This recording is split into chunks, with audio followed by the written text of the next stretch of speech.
Did you know that less than 3% of real estate agents earn over $100,000 a year in an industry that's just absolutely amazing? I mean, you can make as much money as you want. Such a small percentage of agents earn $100,000 or more. But here's the even worse statistic. Most real estate agents are actually completely broke because it really doesn't matter how much money you make. It's all about how much money you keep. So on this video, I'm going to share with you not only why real estate agents are broke, but how to make sure that you keep that hard-earned money. I want to repeat this because it's so critical. It doesn't matter how much money you earn. It could be 100,000, it could be a million, it could be 10 million, and I can show you lots of ways to earn 10 million and have zero money left over. It's all about how much money you keep. And in fact, there are so many people that earn way less money than others, but over a period of 10, 20, 30 years, we're actually able to keep that money, invest it, save it, whatever that is, and actually earn way more and have more money at the end of the day. So why are all real estate agents broke? Let me answer that question first. The answer is because they spend all their damn money. And actually, they spend their money even before it comes in. Real estate agents are notorious for spending their commission checks even before that deal is closed. If that's ever happened to you, if you've been in real estate and you've done that, make a comment down below. I'd love to hear from you what your challenge is with actually keeping money, what problems you've had, and what issues you've had so that I can address those in the comments. I love answering those, so make sure you throw those in there and I will address those. The issue typically is with real estate agents, number one, they don't treat their business like a real business. They're really treating it like a hobby and they're commingling everything. So your real estate business and you are one and the same. So the first tip I have for you guys, or the first strategy, the first suggestion is completely separate your real estate business from you. Treat it like a separate entity. Incorporate or get an LLC. I'm not giving you legal advice, even though I used to be an attorney. This is not legal advice, but do what you need to do to keep it completely separate. So if I'm Danny as a person, I want to start a completely separate business that sells real estate. And I want to treat it that way. So I'm going to have Danny Real Estate Business, right? Inc. That is my real estate business. And I'm going to treat myself as the real estate agent who's in charge of sales. Maybe when I first start, I'm also the CEO and the CFO and the assistant and everything else. But that can change in time when you can add leverage to your business. But when you separate it out, when you treat this like a completely separate entity, a completely separate business, what happens is that in your mindset, right, you are the person that's selling real estate, but that money is separate. So you have a separate account. So when you earn a commission check, that gets deposited in your bank account for your business, not your personal. It's not your personal piggy bank. And then what you do is you give yourself some sort of commission split. Now, here's the second thing that is so critical. I read a book a while back called Profit First that completely changed my outlook on how to do business, because the reality is, the fact that most real estate agents are broke is not actually specific to real estate agents. It's specific to small business owners, because small business owners do not take care and treat their money properly, most of them. Because what happens is we've all been taught, it doesn't matter whether you went to a business school or you have an MBA or whatever, you've all been taught that it's typically revenue minus expenses equals profit. Everyone knows that formula. Well, what the book Profit First explained to me, and I'm going to give you the super cliff notes, is that the better way to look at this, revenue minus profit equals expenses. Now, I want you to think about this for a second. What you do then, when you think about it this way, is you actually fit your expenses into what's left. The other way, the way that most people do it, they just take whatever's left over as profit, but they've spent so much damn money that there's no profit left over. When you fit your profit first, that's why the book is called that, then you fit your expenses into what's left over. Let me give you an example. Let's just say hypothetically your business is trucking along. You're doing amazing. And this year you're on track to earn $100,000. What I want you to do is I want you to determine, hey, what level of profit do I want to keep for myself? And let's just say hypothetically that level of profit is $60,000. So I'm going to keep $60,000. Well, now you know that you have to fit your expenses into $40K. You cannot spend more than $40,000 because $60,000 is your profit, right? If you do it the other way, everything gets completely screwed up. Read the book Profit First. I highly recommend it. I'll throw a link down below. And by the way, if you've already read it or you have a comment on this, or you're thinking, hey, is that doable?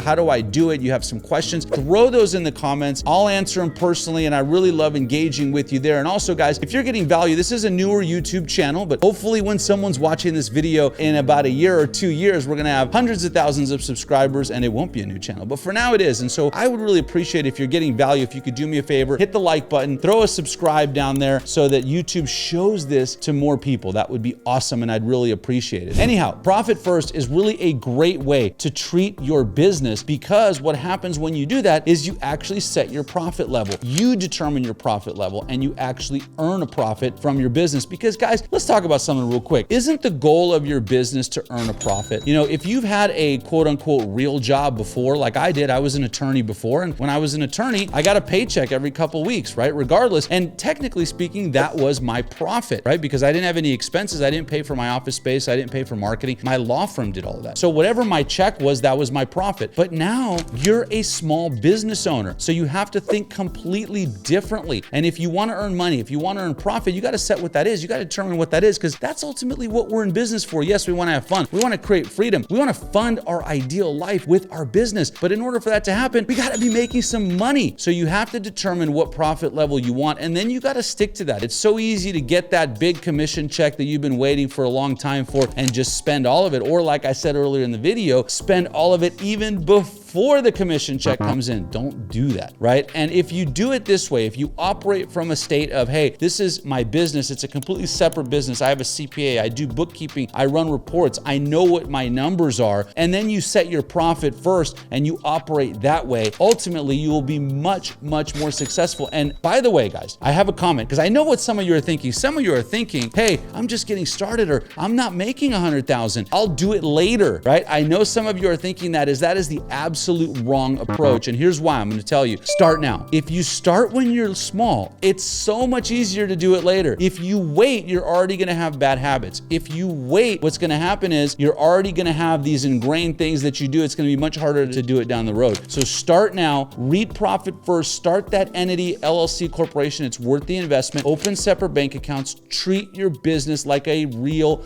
business, and you will earn profit. You'll be able to fund your ideal life, and you will love your real estate business and not get frustrated because you're not making money. Now, guys, like I said, this is a newer YouTube channel, so I want to know what you want me to make videos about. What content do you want to hear about? Throw that down below in the comments. If I pick your content, I should say, and as you guys know, I don't edit these videos, we go straight through. So if I pick yours, I will mention you in that video. And in the meantime, guys, if you're looking for a way to create a $0 to $1 million business, I'm going to share with you exactly how I would start over if I had to do it again right here on this video. So check that out next.